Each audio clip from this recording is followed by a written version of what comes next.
Jimmy G, let's get it over with. All right, Raiders. Oof. 3 years, What a bag. 60, $67.5 million, 3-year contract What a with fucking bag, dude. I can't get over it. the Las Vegas Raiders.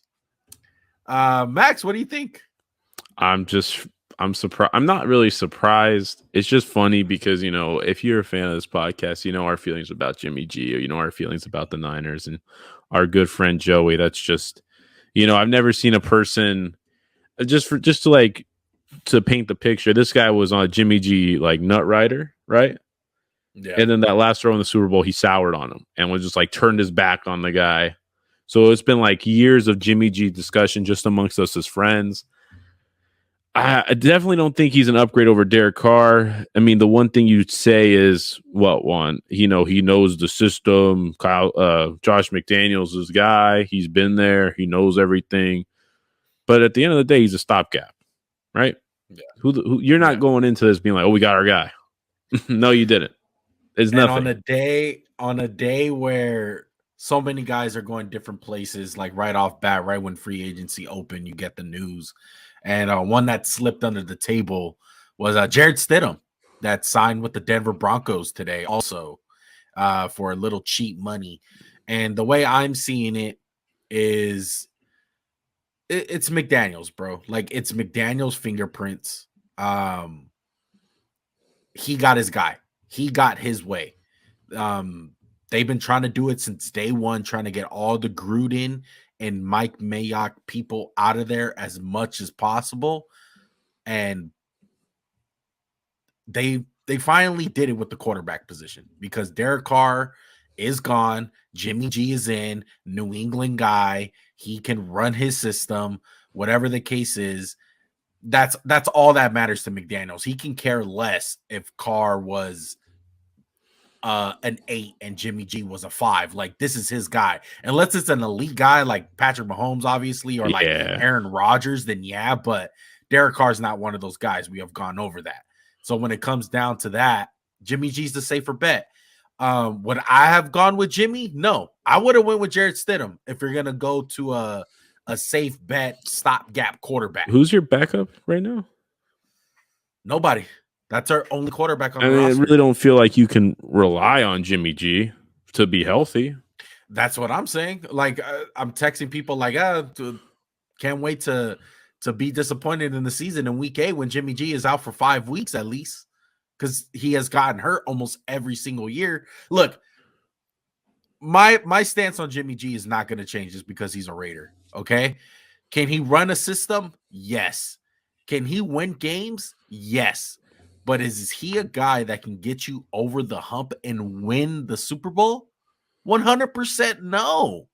He, time and time again, he has been in one of the best situations in football that we have seen in the past 10 years with the San Francisco 49ers. Great defense, great offensive weapons, and they still can't get it done. Why? Because when it comes down to a 3rd and 15, 3rd and 9, when you got a big time throw and you're in the pocket, you got to take a hit, and it don't matter what's going on. You got to hit your guy. Jimmy G can't make that throw. We seen it. Overthrow to Emmanuel Sanders in the Super Bowl, which lost them the game. Trying to scramble, throwing a pick against the Rams. It's over and over again. Look, can you win games? Yes. But let's be honest here, Max.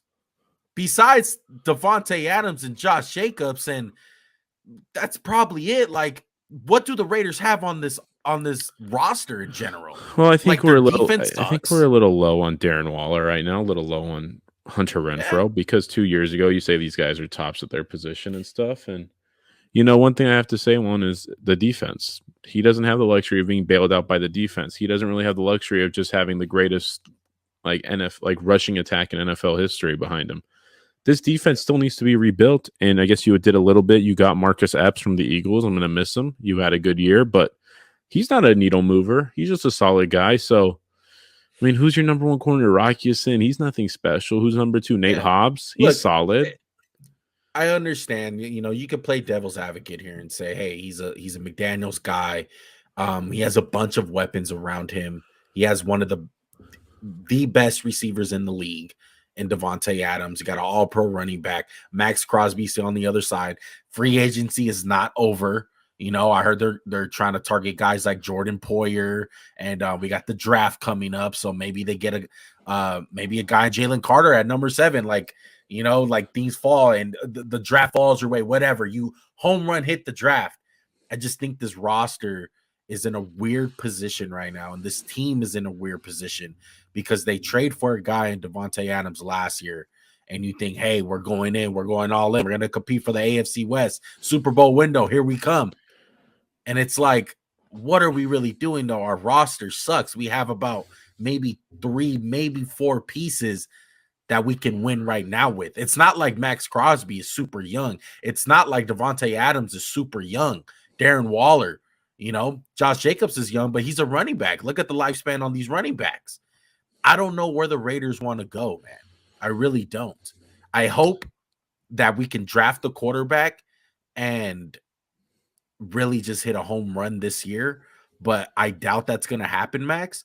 And I think we're playing our cards for maybe the Caleb Williams sweepstakes for next year, quarterback out of USC, because I feel like he's better than any of the quarterbacks this year.